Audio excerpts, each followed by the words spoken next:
This is Andrea Askowitz of Writing Class Radio. Our submission period is now open. Send us your best personal story, 1,200 to 1,500 words on any topic. Please check our submission guidelines at writingclassradio.com. We pay.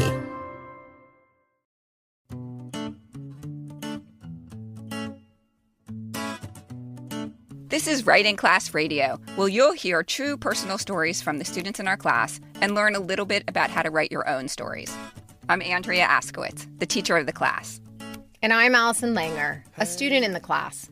Together, we produce this podcast, which is equal parts heart and art. By heart, we mean the truth in a story. By art, we mean the craft of writing. No matter what's going on in our lives, writing class is where we tell the truth. It's where we work out our shit and figure out who we are.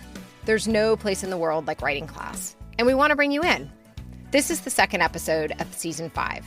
We will release a new episode on the first Wednesday of every month, so look for us. On today's episode, we're talking about secret pleasures, which was also the prompt for our spring writing contest. We got tons of stories about things that make you happy in private. Things like happy endings, Wheel of Fortune, and vacuum cleaners. This episode also includes a story from Leah Cerati, a student in our class. Both stories take us into a world of secret pleasure with a twist. Up first is our contest winner, Erica Flynn from New York City.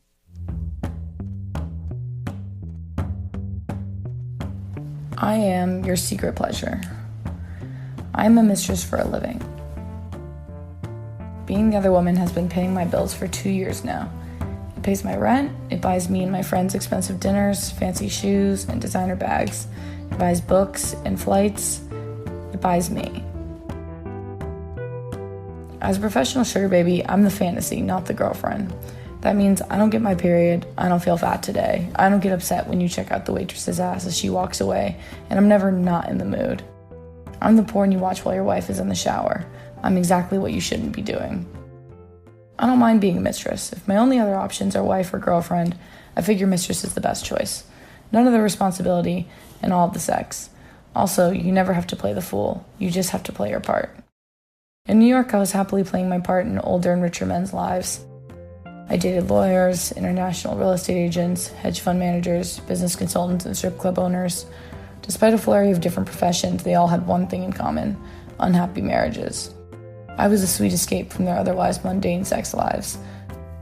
The mistress brought balance and relieved tension. She kept the world on its axis. Everything didn't instantly change when I met Remy. However, the first time I let him into my bed, he didn't want to have sex. He said, "We can just make out and talk."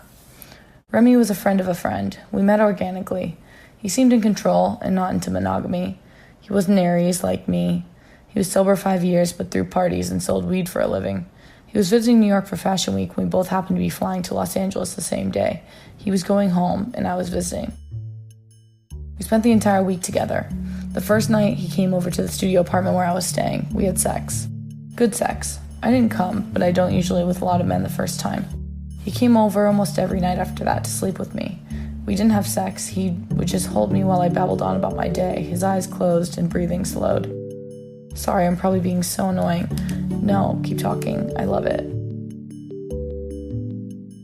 I knew every time I came to LA or Remy was in New York, I didn't have to have sex with him. If I wanted to, I could. But if I wanted to just lie on his chest while he held his phone above me, texting God knows who, I could do that too. I didn't ask who he was texting, and he didn't ask me either. He became my escape, the escape I was for everyone else, and I wouldn't ruin that with expectations. I began staying at his place and he at mine. He would hand over his keys as if he were simply handing me the pen to sign the receipt at a restaurant, and I did the same. One time, he wanted to make me breakfast before he went to a meeting. Despite my assurance he didn't need to, he made us plates of scrambled eggs, Eggos, and pre-made hash browns from Trader Joe's. "I've never made a girl breakfast before," he laughed. That was evident, considering the amount of things on the plate that had been pre-packaged, but it was still better than any wad of cash any man had ever handed me. My nights consisted of hotel room dates and lap dances, followed by a cab home with a stack of cash in my purse.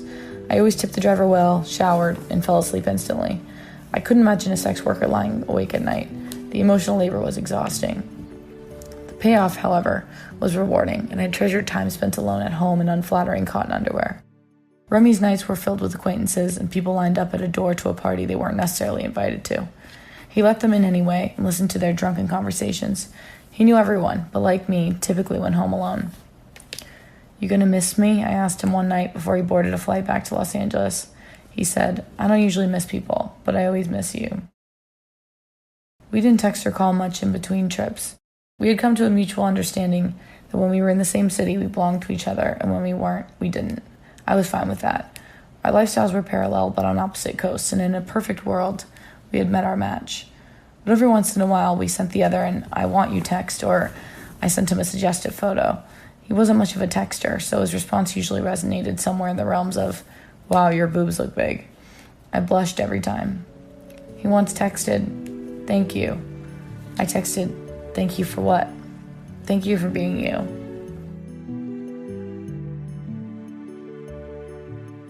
A couple weeks went by and I hadn't heard much from him. It wasn't completely unusual, considering our communication was sparse unless one of us had plans to visit. Something had my stomach in a knot. A girl, an ex, had resurfaced on his Instagram and had been taking up too much space for my liking. I dreaded this day for a long time, and I knew it was coming even before he did. He texted, "I have to tell you something, but I'm scared." "Just tell me, Remy. What if I had a girlfriend? Would that change things?" I cried in the public restroom of a Cuban restaurant. Normally, his having a girlfriend wouldn't change anything. I knew my role. I knew my part. He was coming to New York in a week, and she wasn't coming. He wanted to know if I still wanted to see him. Of course I fucking did. I said, "I can't see you." "Seriously?" "Seriously." I booked a flight to Mexico City for the exact days he would be in New York. I knew if I was here, I would find him in my bed, my dress on the floor, while he played with my hair as I drifted off to sleep. For once, I'd rather play the fool.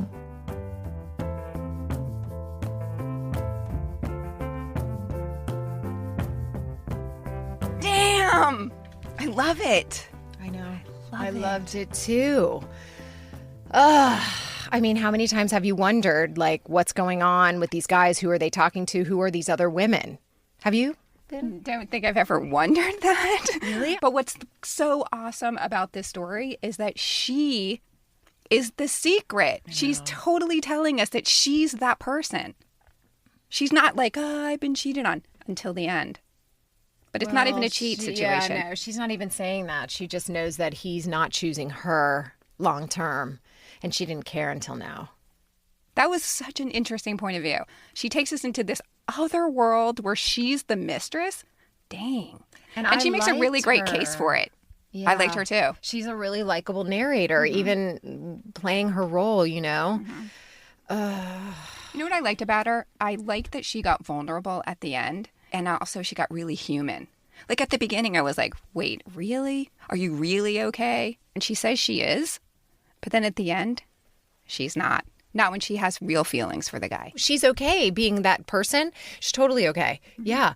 It's that she's not okay not being the girlfriend. Right. She's okay with the guy she's sleeping with having wives. She's okay with that. But I wasn't sure I totally believed that. Oh, I believe that. For sure, she made me believe that. And because she didn't care about them. She's kind of making fun of them. Yep. And they're not in control. They're needy. Like the whole thing. This guy was different.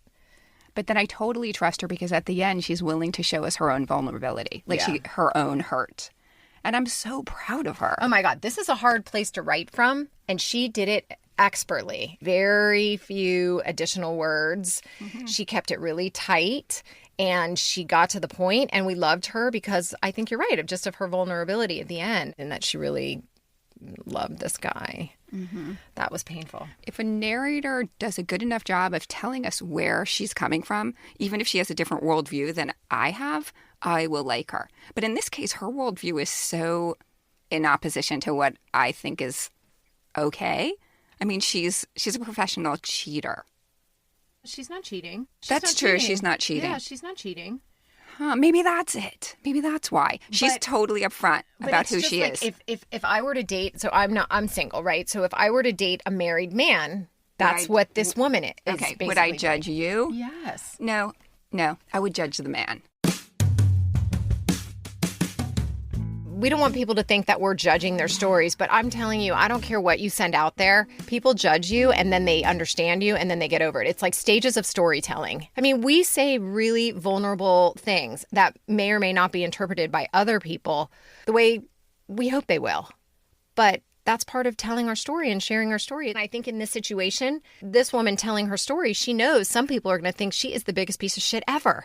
But you know what? She told her story and we understand her so much better. We understand what that life is like. And that is really important. And by understanding her story, I like her. I don't judge her. And now I have a totally new view of this job. Hey guys, great news. We made 100% very non-boring instructional writing class videos that we want to share with you. They're not out yet though. Things like how to find your stories, how to write them well, how to edit, how to begin and end. There's going to be 1-minute quickies that are going to be free. The longer ones with more in-depth instruction will be $20. So look for those. Check out our website. They're coming in the spring of 2018. If you're not already on our email list, sign up so you're the first to know. Right? Yep. Watch our videos, learn how to write. These two women that you've been listening to with Faces for Radio are now taking them to video. For anyone interested in improving your writing, First Draft, Weekly's writers group, is for you. It's Tuesdays, 12 to 1 Eastern time. It's a community. We come together to write for 30 minutes, share what we wrote, get feedback, and leave inspired. First session, always free. Otherwise, $35 a month. That gives you 8 full sessions a month. If you are interested in joining First Draft, jump on Patreon/Writing Class Radio. A famous writer called Alison Langer once said, "You'll never know how great your writing is unless you share it at First Draft." I love when you quote me. We're back, and we're talking about secret pleasures. You just heard from Erica Flynn, who submitted the story for our writing contest, Secret Pleasures. Next up is Leah Cerati. Leah is one of our students. Her story is called Ball and Chain.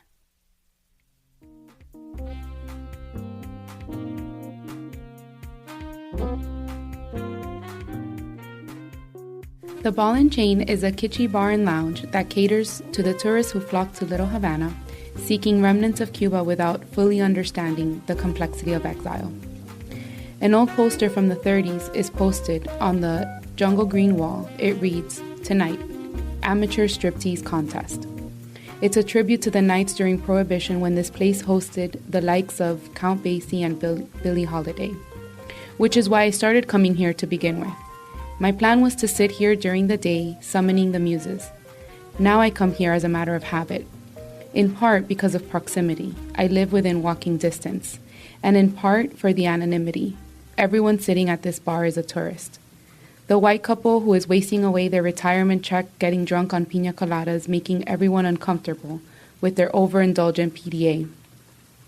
An Asian family takes precautions to guard their skin from the sun, wearing floppy hats, sunglasses, not caring to properly blend the sunscreen lotion on their face.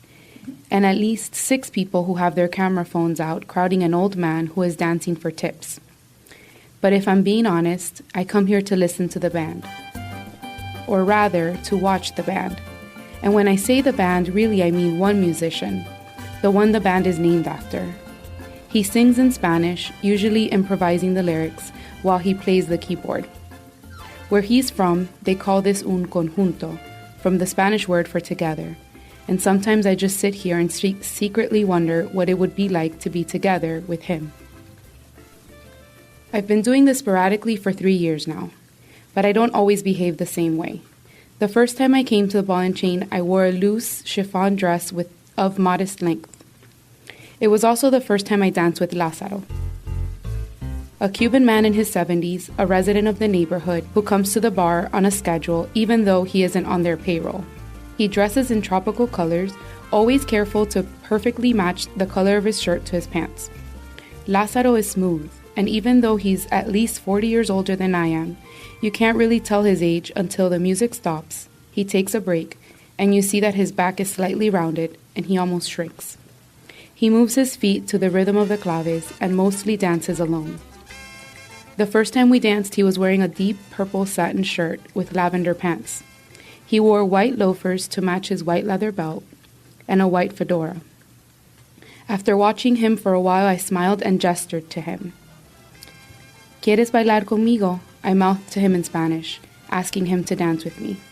Really a formality because obviously he'd dance with me. It's what people came here for. I felt brave and sassy, a side of me I hardly ever get to be. He held me close, and every time Lázaro made a turn, drops of his sweat dripped on my hands and arms. I danced with confidence, even though I knew my counts were off, smiling with every turn. I worked the crowd of tourists snapping videos and shimmied my shoulders at no one in particular, the entire time conscious that I was putting on a show for him, my musician. When the song was done, I sat back down at the table right next to the band, and then the waitress asks if I'm ready for the check. She brings me back to reality. I was so hooked to the feeling of being someone else, someone spontaneous, someone other people looked at, that I kept going back. The next time I went, I chose a white dress, wanting to be more transparent. I sit at the bar, a large island in the middle of the lounge, with my back to the band. I remember the bartender flirting with me, in the way most bartenders do with women who sit alone in bars, hoping tips will increase as their levels of sobriety decrease. When he asked what I wanted to drink, I felt brave again, and asked him to surprise me. I danced with Lázaro again, who doesn't recognize me among the hundreds of people who come in. I'm not the only girl Lázaro dances with. Sometimes the tourists are beautiful. They look like models. They wear palm print crop tops and sunglasses indoors. They're blonde and tall, foreign. The complete opposite of my short, slightly overweight self. But when I see the awkward ways some of the women stumble as they try to dance, I can't help but to compare myself, and it makes me feel superior. This time my dress is a little shorter, just enough to show off the thick of my Venezuelan thighs each time Lázaro lifts my arms above my head and turns me. But I wonder if my musician remembers me. I've heard him play so many times, I can tell when he's really feeling the crowd and when he's just working, when he's immersed in a piece or when he's just regurgitating. When he's into it, he can play a song that lasts 20 minutes. Everyone dances when he plays and smiles when he sings. Today I went to the Ball and Chain dressed in jeans, a t-shirt, and sneakers. Someone is smoking a cigar while they play dominoes. I've never smoked anything in my life, but the aroma is sweet and earthy and intoxicating. This time I sat at a table directly across the dance floor facing the band. I kept ordering mojitos to pass the time. Every few songs the crowds would part slightly just for a few seconds, enough for me to catch a glimpse of him. Sometimes, in my delusion, we made eye contact. But he does that with all the girls. He wore his uniform, a guayabera and slacks, his thick eyebrows still visible behind aviator sunglasses. When the band took a break at the bar, they all huddled, checked their phones, and laughed. All mundane tasks. But he's cool. He's the kind of guy old men can tell their stories to, and he actually listens. He's an effortless multitasker. While he plays, he watches people walk past, smiles for a stranger's picture, and takes a sip of his drink. My consciousness of his every step creates tension in my chest. Is he as aware of my existence as I am of his? Today I didn't dance with Lázaro. Instead, I asked for a dessert. A dark chocolate tres leches made with 12-year-aged rum.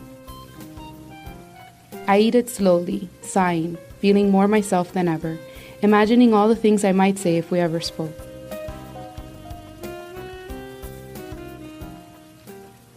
Eventually, the waitress brings the check in an old Cuban cigar box, and I pay and leave. As I drive home, I contemplated whether I should tell my husband about this expensive habit I've adopted.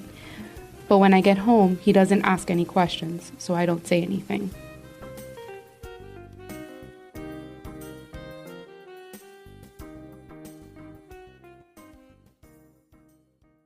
Oh my God, I love Leah's story. So she's basically a pretty new student, and I feel like I didn't know anything about her. I didn't know she was married. And when we got to the end, she got to the end, I was like, oh! I remember that in class. I know. No, it's true. The whole time I was like wanting her to like say something and do something. I was urging her forward. And then when she said that about her husband, I was like, ooh, for sure. Yeah. Ugh. Yeah. Like the whole time I wanted her to get the musician. I was like, why isn't he noticing her? Oh my God, she's so sexy. Like the way she described the dress going up and her legs. And I was rooting for her. And that's why I think it's really interesting that she didn't tell us until the very end that she was married. No, because I don't know that I would be rooting for her unless she started with my husband beats me or he's an asshole or I'm in this terrible marriage or whatever. And then, of course, we want her to be happy. We wouldn't have liked her, for one. We would not have been on her side, and we would have wanted to understand her marriage. We'd have been like, what's wrong with your marriage? But she's still cheating. Let's just bring this out into the open here since we're on the subject. Like, is she cheating by going to this place and not telling her husband?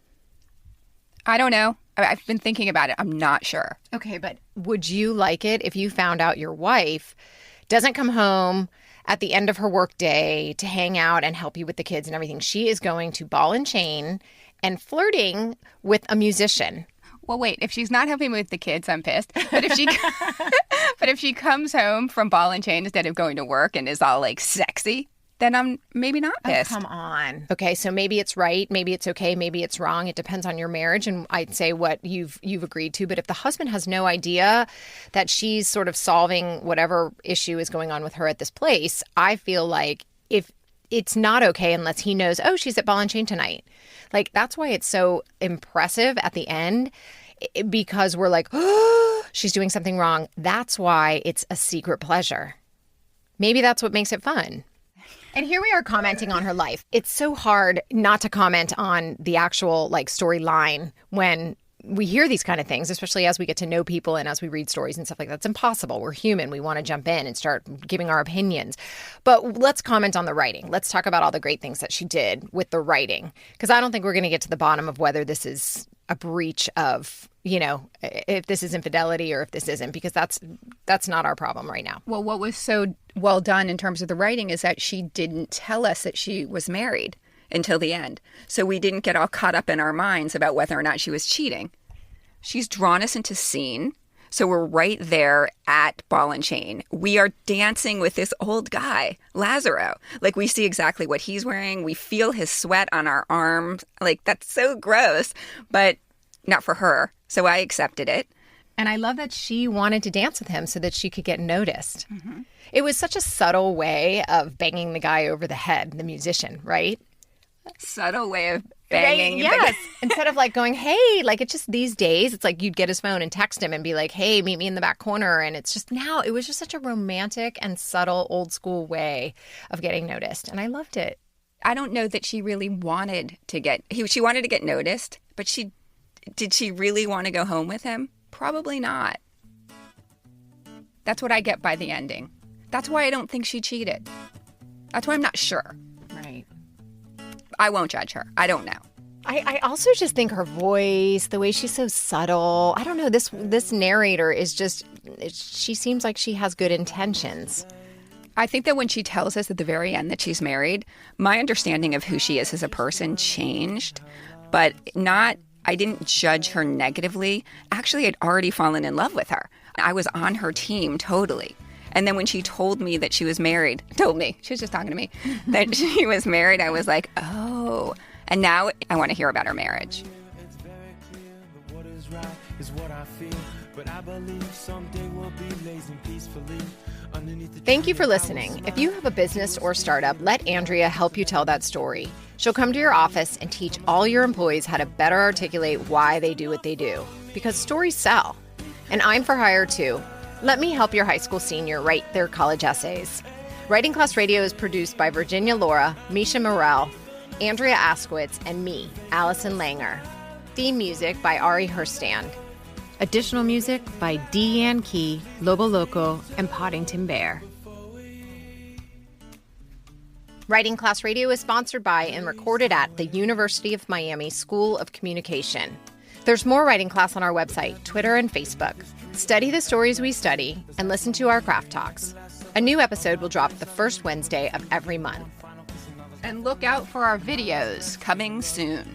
There's no better way to understand ourselves and each other than by writing and sharing our stories. Everyone has a story.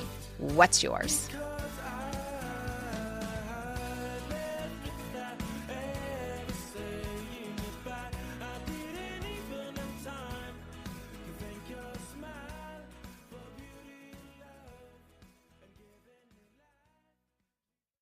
Hey y'all, it's Allison Cullen, your host of the You Do Woo podcast. If you can't handle small talk, but instead prefer going deep right away, you are in the right place. Here at You Do Woo, we explore all aspects of your soul's evolution, relationships, motherhood and marriage, human design, and other spiritual sciences, as well as practical application of these tools so that we can all become a person that we are truly proud of on a daily basis.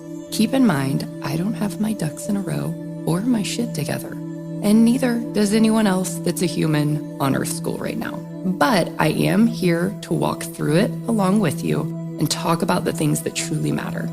Join Allison Cullen for You Do Woo on Apple Podcasts, Spotify, and at youdowoo.com.